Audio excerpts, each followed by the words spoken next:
అదే RTV app వార్తల్ని క్షణాల్లో చదివే అవకాశం ఉంటుంది. ఒక న్యూస్ పేపర్, ఒక టెలివిజన్ ఛానల్ మీ చేతుల్లో ఎప్పుడూ ఉంటాయి. నడిబొడ్డులో అంబేద్కర్ సాక్షిగా నిరసన జరుగుతూ ఉంది.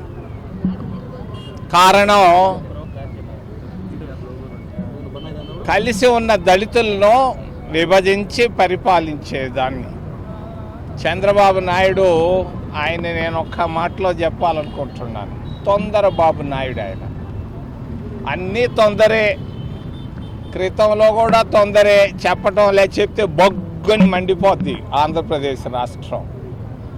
ఇక్కడ వర్గీకరణలో కూడా తొందరే. ఎందుకయ్యా చంద్రబాబు, ఏం అవసరం వచ్చింది వీళ్ళని విభజించి పరిపాలించాల్సిన అవసరం? నీ రాజకీయ ప్రయోజనాల కొరకు దళితులను వాడుకుంటావా? ఓ చంద్రబాబు చెప్పు జవాబు. తప్పు ఇది. వర్గీకరణ చెల్లదు. అది భారత రాజ్యాంగానికి వ్యతిరేకం. దేశానికి ఈరోజు ఆంధ్రప్రదేశ్ రాష్ట్రం కలిసి ఉన్న తెలంగాణ ఆంధ్ర విభజన కారణం చంద్రబాబు నాయుడే, తెలుగుదేశం పార్టీ. ఈ దళితులను మాదిగలను రెండు చేయడం వల్ల దళితులు అక్కడ, మాదిగలు తెలంగాణ కోరుకున్నారు. మిగిలిపోయింది ఏముంది ఇక్కడ? రాయలసీమలో రాళ్ళు, మరి తూర్పున సముద్రం తప్పించి మొత్తం రాష్ట్ర విభజన కారణం తెలుగుదేశం పార్టీ, చంద్రబాబు నాయుడు అని తెలియజేస్తూ తరిమెల్ నాగిరెడ్డి లాగా మాట్లాడుతున్నాడు ఈ మధ్య. అయ్యా, నువ్వు 2 ఎకరాల రైతువి, 1000 కోట్లు సంపాదించావు, నీకు తరిమెల్ నాగిరెడ్డికి ఏమి సంబంధం?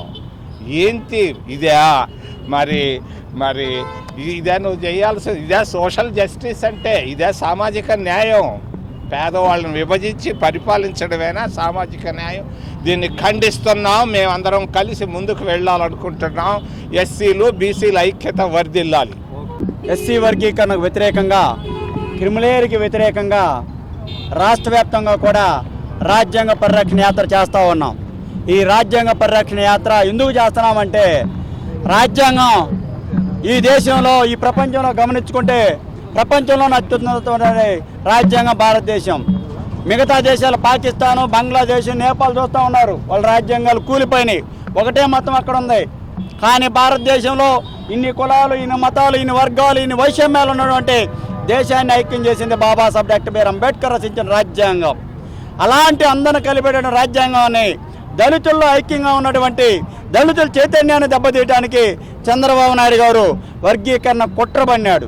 వర్గీకరణ పేరుతో సామాజిక న్యాయం అని చెప్పి మాదిగలను మోసం చేస్తూ ఉన్నారు.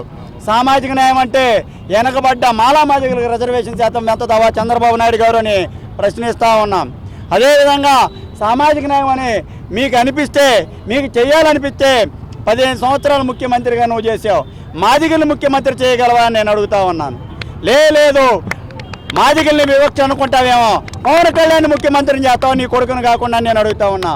మాటల పరిమితంగా చంద్రబాబు నాయుడు గారు మీరు చెప్పే మాటలకు మోసపోవటానికి మందకృష్ణ మాదిగం కాదేడా, అంబేద్కర్ వారసులు ఉన్నామని చెప్పి మానడం గుర్తుపెట్టుకోవాలి.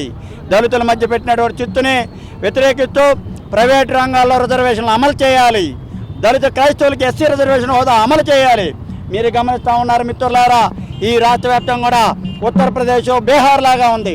దళితుల మీద ప్రతి తిరుపతి నుంచి చిత్తూరు నుంచి శ్రీకాకుళం వరకు యావత్ రాష్ట్రంలో దళితులు మీద తీవ్రమైన దాడులు జరుగుతున్నాయి. ఈ దాడులను ఖండిస్తూ ఉన్నాం. నిన్న అసెంబ్లీలో మాట్లాడుతూ చంద్రబాబు నాయుడు గారు సుప్రీంకోర్టు తీర్పు ఇచ్చింది, వర్గీకరణ చేస్తామంటున్నారు. మరొక ఎస్సీ మాలకు సంబంధించినటువంటి మాలవడని చెప్పుకోవడం సిగ్గుచేటు. డోలా బాలవీరంజని స్వామి గారు అంటాడు, సుప్రీంకోర్టు చెప్పింది వర్గీకరణ చేశాం, వన్ మ్యాన్ కమిషన్ చెప్పింది వర్గీకరణ చేశాం. 1 మ్యాన్ కమిషన్ ఎప్పుడు అని చదివావా స్వామి గారు అని అడుగుతా ఉన్నాం. ఒక మాల కోటలో డాక్టర్ అయ్యావు, ఒక మాల కోటలో ఎమ్మెల్యే అయ్యావు, ఒక మాల కోటలో మినిస్టర్ అయ్యి మాలలో ద్రోహం చేయడానికి నీకు అంబేద్కర్ రిజర్వేషన్ ఇచ్చింది అంటే సుప్రీంకోర్టు ఏం చెప్పింది?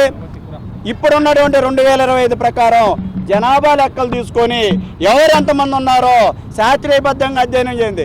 జనాభా లెక్కలు తీసారా మీడియా మిత్రులారా? ఈ ఆంధ్రప్రదేశ్ ప్రజలారా చూడండి, 2011 లెక్కల ప్రకారం చేయటం కరెక్ట్ కాదు. అదేవిధంగా వచ్చేసి మేము చెబుతా ఉన్నాము, ఎంపీరికల్ డేటా తీయమంది, ఎంపీరికల్ డేటా తీయలేదు. కనుక ఈ యొక్క వర్గీకరణని మేము వ్యతిరేకిస్తా ఉన్నాం. దేశవ్యాప్తంగా రాష్ట్ర వ్యాప్తంగా కూడా ఈ యొక్క హైకోర్టు సుప్రీంకోర్టులు వేసి మాలలో అంతిమంగా ఈ వర్గీకరణ కొట్టేపిస్తారని తెలియజేస్తా ఉన్నాం. వద్దు మాలల ఐక్యత. మరిన్ని వీడియోస్ కోసం ఛానల్ ని సబ్స్క్రైబ్ చేయండి. లేటెస్ట్ అప్డేట్స్ కోసం వాట్సాప్ ఛానల్ ని ఫాలో చేయండి. అండ్ లింక్ డిస్క్రిప్షన్ లో ఉంది.